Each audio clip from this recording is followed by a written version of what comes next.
Let's date forever.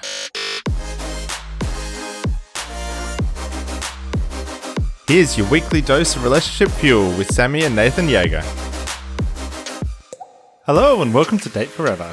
In this week's episode, we're running through the final tank in our Fueled Up Live series. So this week we'll be focusing on the future.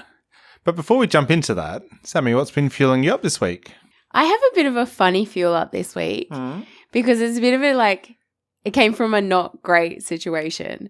But I was catching up with one of my besties on Friday afternoon, evening. We were having a bit of a extended life catch up and a bit of a strategy session about the next sort of chapter of our lives. We're almost halfway through this year and we were, just starting to talk about what are some of the big things that we really want to achieve this year. How can we support each other to get that done? Anyway, so I was on my way. I was walking out the door to go see this friend and they called me and they were like, so change of plans. I think we need to go to hospital. And this person had injured themselves. Nothing life-threatening, but we ended up spending 4 or 5 hours waiting at the hospital together. And it was not at all the evening we had planned, but we still got to spend quite a lot of time together in each other's company. Sure, not in the environment we had planned. But I think the reason for me that it was a fuel up was it was just such a reminder that with good people in your life, with strong relationships, it really doesn't matter how you're spending your time. What the gathering activity is, you can really make a memory out of any situation. So yeah, I think that for me is the fuel up it was an opportunity to reflect on our friendship. We've been friends for, 8 years or so, and that was something we'd never done together before. So it was a first, a bit of a roundabout way that it fueled me up. What about you, Nath? What was your fuel up for the week? Getting over my stupid sickness that I've had for the last couple of weeks. Yes, that was one of them. The other one was actually just spending a bit of time at the beach over the weekend and doing a nice little walk and talk on Sunday and then going for a really nice dip in the ocean before the weather turned on us and we're now well into winter here in Sydney. Yeah, it doesn't feel like autumn anymore, does it? Definitely not. So it was really nice to get in a nice, sunny, beautiful day swim before the weather's turned on us. So yeah, that fueled me up. So if you haven't heard any of this mini Fueled Up Life series, what we're doing is unpacking each of the 8 different fuel tanks that it takes to have a really fueled up life, what each one of those tanks represents and how you might be able to work on keeping it full. The first one is your self-fuel tank. The second one is your romantic relationship. The third one is your relationship and network. The fourth one is humming household. The fifth is your career and business. The sixth one is wealth and lifestyle. And the seventh is the world. And the final tank, the 8th tank, is the future, and that's the one that we're chatting about today. So this fuel tank, the future, is really all about your current self taking care of the future version of yourself. Yep. Yeah, and I think the underlying premise of this fuel tank is that the future isn't waiting for you, it's created by you. So in context of the Date Forever podcast and perhaps being in a romantic relationship with someone, some of these things that we're going to talk about are going to use we language or same page kind of language. But regardless of whether or not you're coupled up or going solo, please consider how the decisions that you're making today are impacting your future. So the first thing is that we've discussed our future and that we're on the same page about the big things to come. Yeah, I think in a romantic relationship, there really are so many big things, but the few that come to mind are things like where are we going to live? How are we spending our time, money, energy? Are we going to have kids or not? If yes, how many? Whose career is going to play lead in this chapter of our relationship and the next chapter? But I think the big thing in that is having clarity about what it is that you want and then communicating that either with yourself and setting goals and intentions or with your partner. Because we've been together for so long, I'm not really sure how we really started building this vision for our relationship. Yeah, and it's funny, I think, although we may have had some conversations about some of the big things, like before we were married, there's big things that have changed. Like, we no longer live in the same state that we did when we got married. Yeah. We had one perspective on having kids when we got married, and now we have another. Yeah, exactly. And I think early on in our relationship, these conversations came up a little bit more ad hoc and on the fly. And as one of us thought of something, we would chat about it. But now we've definitely pulled more of a rhythm together around discussing our future and building that deliberate plan and having that dedicated time to discuss what our future looks like and realign any expectations that we might have for it. Yeah, that kind of leads to the next thing about having a really clear and documented 10-year vision. You might even want to go bigger, but 10 years is quite a long time. Like, that's the duration that we've been married. Yeah, it is. And it was probably 4 or 5 years ago that we actually started doing this 10-year vision. I think and it's building longer. that out. Yeah. But yeah, so we have like a grand vision for our life, and it steps through like what year, 10 years from now, what year will it be? What are the roles we'll be playing? How much money will we be earning? Where will we be living? What kind of car will we be driving? How do we spend our time? It's pretty thorough, and we look at that grand vision like regularly, at least once a year at our annual game plan day. Yeah, but normally once a quarter when we're checking in on our goals and our rocks for the next quarter as well. We normally have a bit of a check-in with the grand vision, see what's still aligning and see what we're most excited about at any one point in time. Yeah, but I think that's very much about current day self taking care of future self and setting a course and reverse engineering how do we get there. So we've got that 10-year vision in a Trello board that we've mapped out. So it's got the kind of the granular level detail of everything that we want to achieve in 10 years. But then the other thing that we've got as well is a grand vision board that we've got up on our wall so that we've got the visual representation that we see almost every day. I think another really big part of taking care of your future fuel tank is having a really good picture about the money. So understanding what your current lifestyle costs are and what you want them to be in the future. Like, are you imagining that you're going to have incremental pay rises year on year on year, along with like inflation? Or are you shooting for something bigger and maybe make some big jumps, or big career moves or big business moves? And what do you imagine that your lifestyle costs might be in 5 years, 10 years, 20 years? And that's not just like you and your person, but maybe there'll be little people to take care of. Maybe there'll be older family to take care of. Maybe you'll be living in a different house or suburb or state or country even. And what are some of the costs that are associated with that? I remember when Nathan and I were like really deep into discussing yay, nay, kids, no kids. Like, we went through pretty thorough process of being like, well, what is this actually going to cost us? And is that the kind of lifestyle that we would want to live?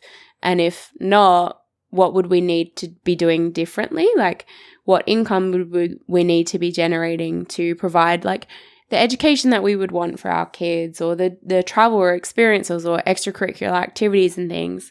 So when I'm saying like calculate our desired future lifestyle costs, it's even just things like, when do you want to get a new car? Yeah. And what do you want that new car to be as well? Oh, no surprises that Nath has some cars on the vision board. Oh, there's probably too many cars on the vision board, yeah.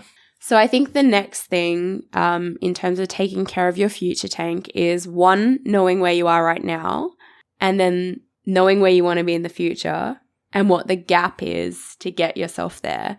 So I know we've probably mentioned this book a couple of times on the Date Forever podcast, but Nathan and I read The 100-Year Life, and it was a really powerful book for both of us, because it talks about this idea of, well, what happens if you live to 100? What needs to happen for your health, your well-being, your mind, your money, your skill set? Are there going to be opportunities where you need to take maybe a break to reskill or upskill so that you can continue to work and provide for yourself for what is now likely going to be a 100-year life?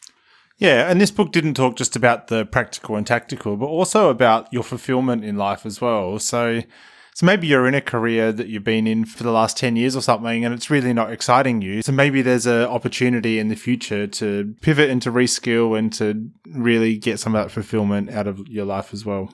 Yeah, so I think another really big part of having a fueled up future tank is having the plan with the specific goals in place to actually achieve that 10-year future vision. Like, if that's where we want to be in 10 years, well, where would we likely be in 5 years? And where would we want to be in 2.5 years? And where would we want to be 12 months from now? So for Nathan and I, you've probably all heard us talk a lot about our annual game plan process. So we take 1 or 2 days every year to review the year that was and reflect on what worked, what didn't, and make some plans and intentions and set clear focus for the following year, as well as some goals. And then we break those goals down into sort of more smaller bite-sized pieces that we tackle each quarter. So for us, that's what a plan looks like. Big goal broken down into smaller steps. So that annual game planning process really is how we fuel up our future tank. It's kind of looking back at the past year and what went well, what didn't go so well, but then what can we do in the future to really get us towards that vision that we've got for our life.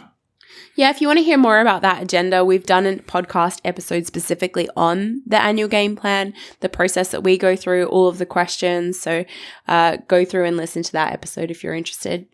So I think another really big part of having a fueled up future tank is having a plan for building and maintaining meaningful relationships. The Harvard study of happiness, which is like, I think the longest study on human happiness ever, spanning over 70 years. One of the key, it's still going, by the way.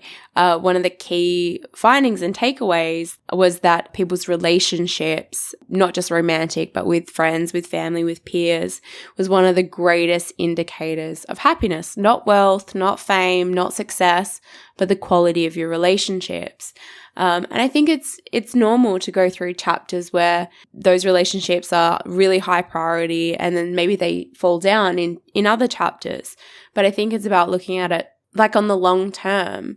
If you imagine 5 years from now, 10 years from now, 20 years from now, 40 years from now, who do you want to have in your life? And what people who are around you today are still there? And if there's gaps, who do you need to go out and meet? Who do you need to go out and cultivate relationships with so that you have a really beautiful support network?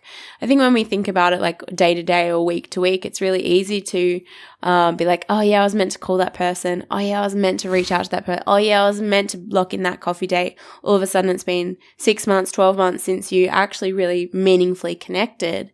And there's only so long that you can do that for before a relationship really does start to fade away. Yeah. So one of the other really important aspects about the future is maintaining your physical and mental health over the long term, not just now or today, and making sure that you've got the body to be able to live that 100-year life.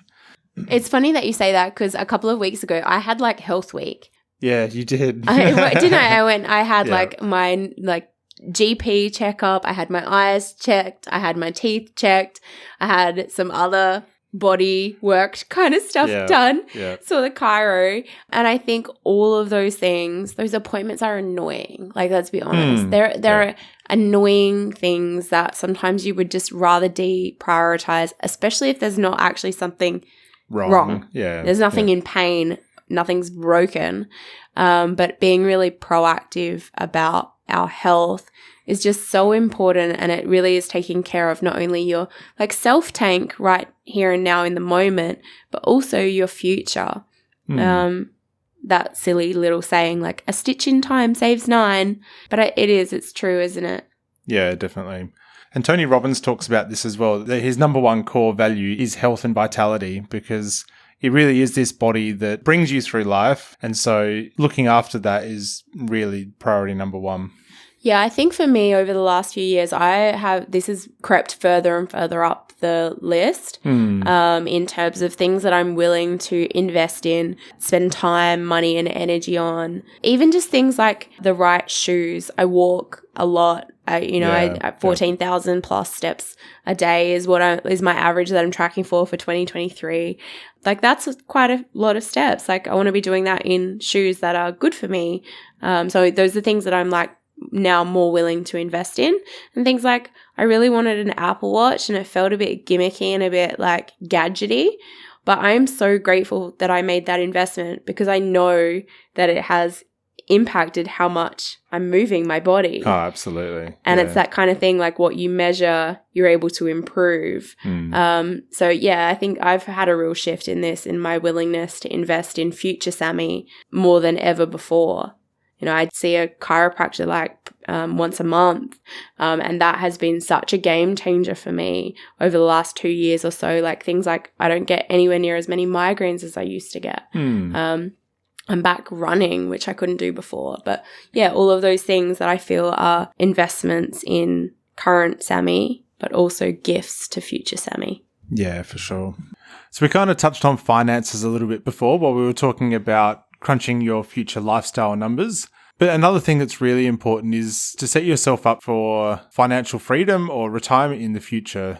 So making sure you're doing things now like saving for emergencies or retirement or future goals so that you can do those things that are really important to you later in life. Isn't it so funny, like as the more like financially secure like we've got, like I remember, I don't know, it was probably like right in the middle of that chapter of us both being students, being very poor, working very casual jobs, not really making any money above like what was needed to pay rent and maybe have some drinking money. But priorities. Priorities. But I remember once putting $10 of fuel into my car and the petrol light not even going off. Yeah. Right? So like an emergency in that chapter of my life, I would have been fucked. Yeah. Like, and actually quite a few times I was like really stuck. You're prioritizing which emergency to firefight. Yeah. So I think like when we're talking about like the money for the future, it doesn't have to be things like buying a big house or retirement. It's also just taking care of the curveball that might be next week, the fridge that stops working, or new tires that you need on your car, or any of those like surprise things that sometimes just happen. Yeah. Taking care of future self. One thing that we've just done recently to also fuel up our future tank was some estate planning. So we finally got our will sorted after it being on the to-do list for so long. Yeah. So we've got our will sorted. The health directive, power of attorney. Superannuation, all those sorts of things. Oh, so adult. But so, it was interesting because the lawyer actually said to us, gosh, I wish everybody prioritized this the way that you two have. Yeah. And we felt like we were like years behind in having, should have had this in place quite some time ago. But yeah, I think she's right. Like, it's pretty morbid, but it's always when we're flying together that we were like, if this plane was to crash, how would anybody unpick our life and everything that we've got going on? So maybe we're helping future other people. Yeah, and I think that's it. Like the future state is not really for us, but I hate the thought of leaving a big fat mess for one of our loved ones to have to try and figure out. So it really felt like a gift to future self, even though I'll be gone. Yeah. And I think another part of that, like in that whole life admin, future self kind of category, is also, this one's so silly, but like insurance. Like how often are you like, oh yeah, we probably should review that policy or make sure that we're still covered for what we want to be covered. Life insurance, income protection insurance, home and contents, mortgage, whatever you've got. Like, is it protected? Are these things that you've worked really hard to have, are they looked after in the future? Yeah, and especially as your lifestyle does evolve and you get this thing called lifestyle creep as well, where you slowly evolve and slowly level things up. It's pretty easy for something like an insurance policy to become well outdated and no longer covering you. So we've jumped all over the place, all around this idea of taking care of yourself in the future. Kind of makes you think of that Chinese proverb, like the best time to plant a tree was 20 years ago and the second best time is now. So we encourage you to take a look at some of the things that you're doing really well in this future tank and where could you add a little bit more fuel. Before we wrap up, Nath, what do you think is the thing that we could probably most improve on in this future tank? Well, now that we've got our will sorted, it's not that. I reckon it's the wealth building financial plan. I think that's our biggest gap, to really understand how inflation and our wages and our projected earnings over the next few decades, what do we need to be doing now? Yeah. And I think that was something that we identified earlier this year, that we had created this big grand vision for our life, or this 10-year vision, and that the lifestyle numbers and our ideal lifestyle didn't really align to that grand vision. So I think it is really about trying to create that financial game plan to get us from where we are now to that really big grand vision. So to say thank you for listening today, and in line with our tree anecdote earlier, we have planted 10 trees to say thank you for listening. Yeah, and as always, that has been made possible via our giving partnership with Buy One, Give One. So thanks so much for making that possible. Thanks heaps for joining us. If you love what we're doing here and want more, subscribe to the Date Forever podcast to make sure you never miss an ep. Come and hang out with us and other awesome couples who are fueling up their relationships in the Thriving Couples Collective Facebook group, or check us out at fuelcollective.com.au. Until next time, keep on dating, because better relationships equal a better world.